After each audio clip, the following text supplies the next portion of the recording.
So those of you who have been living under a rock lately, rtruth, who is a WWE veteran who's been in WWE for months, not months, years, man, years.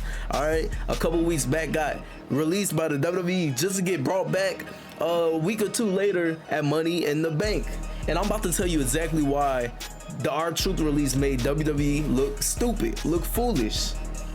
rtruth, aka Ron Killings, has been in WWE for years. All right, he's mostly known for, you know, his comedic acts and all that. But before he started, you know, being funny and all that, he was actually taken very serious, especially in like 2011 when he turned heel on John Morrison, smoked a cigarette on his body, and aligned with the Miz, got arrested at a pay-per-view, got attacked by Triple H. So he was taken pretty seriously, but then they turned him. So he had potential to be a very good heel, but they turned him into a comedic act, mainly because of his personality in the real life. His real life personality is really funny, so Vince McMahon was like, hey, you know what?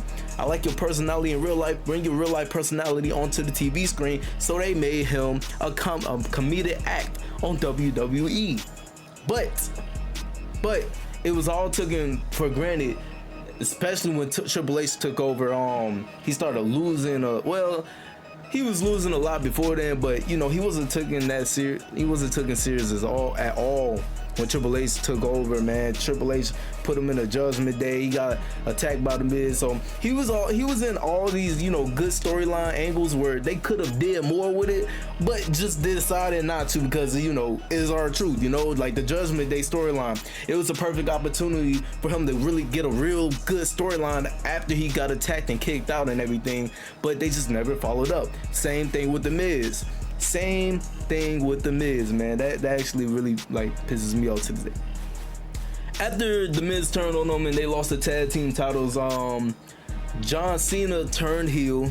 Well, rtruth was lingering in the background, you know, doing backstage segments, having matches here and there, losing on a weekly basis. John Cena turned heel, and it was a perfect opportunity for John Cena and rtruth to have their storyline, because rtruth for a very long time saying, you know, John Cena's childhood hero and all that, he want to be like John Cena when he grew up, even though rtruth 50 years old. It's crazy. He older than John Cena. It's nuts.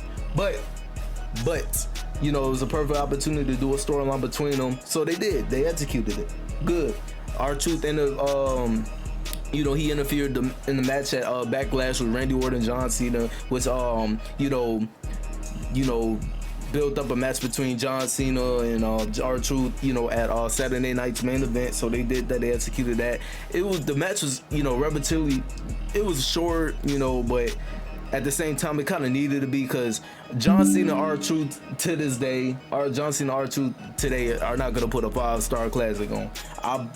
The most you getting out of them is maybe a 3-star. You know what I'm saying? But those two are not, you know, put on a 5-star classic. I'm not even gonna lie.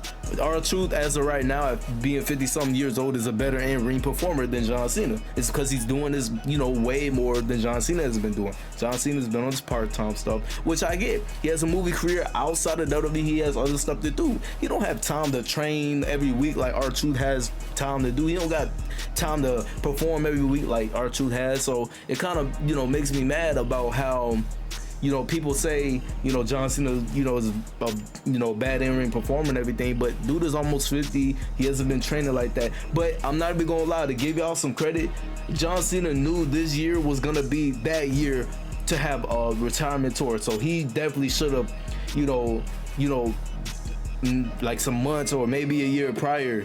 My bad. I'm going all crazy today, but a year or maybe some months prior, he could have, you know, had like some serious in-ring training, not even just lifting, because John Cena, you know, his definition of training for in-ring competition is lifting weights and everything, which is okay. Yeah, work out, do your thing, but that you got to do more than just lift weights and work out and everything. Everybody knows that you got to be in-ring performing. You got to do in-ring training, man. You got to, you know, not get yourself or anybody hurt in that ring by, you know, practicing and performing in the ring. So they're not gonna put a 5-star classic on. So their match at, you know, Saturday night's main event was, you know, short, fun, you know, exactly what it needed to be. Now after that, they had a perfect opportunity to do something more with that, you know, storyline, with that rivalry, but WWE decided to release rtruth, which was kind of weird, because why are you putting them on TV every single week, having a big old feud with John Cena just to release them? It don't make sense. You can't do that and then act surprised when you get backlash from the WWE universe online everywhere. You know, you can't get mad when you get that type of backlash. You putting him on TV every week. You getting him super over with the crowd, and he got super over with the crowd just to release him. That's a slap in the face of rtruth, especially for, you know, as many years as he's been, you know, in the WWE, and as many years as he's been a comedic act on TV. Nobody, you know, I'm gonna be honest, I'm a wrestler myself, and I'm, you know, not trying to be in a organization or in a league that I'm trying to wrestle in and be a comedic act for over a decade. No, I want to be taken serious as an in-ring performer, as a competitor. I don't want to be a comedic act. I can have comedic segments and all that, but I don't want to be a comedic act and, you know, for 10 plus years and try to make people laugh and not get no type of title opportunities, no type of serious storylines, none of that. So, you know, yeah, so for, you know, it was just a slap in the face to him. But that's not what made WWE stupid. I'm about to tell you exactly what made WWE stupid. What made WWE look stupid, what made Triple H look stupid, is that they went on straight up. They had the audacity to go straight up on a press conference and lie to every single person's face, everybody's face. Triple H straight up said that everything was all a work. That was actually crazy and disrespectful, and it was honestly it was cowardly too, man. And it's crazy how rtruth and his son had to tweet out that none of it was a work. You just made yourself look stupid. You made rtruth look stupid. You made everything look stupid, man, just by a simple lie like that. Just be straight up. You literally could have said, hey, we released them, the WWE universe wanted them back, so we brought them back. Simple as that. Now rtruth is finna go out there, perform, do his thing. That's all you had to say. Literally, why? I'm like, to this day, I'm still trying to figure out why he would lie like that. Like, my answer that I just said would have made him look 10 times better. I honestly would have respected him a lot more if, you know, if he would have, you know, said my answer. If he would have just been straight up.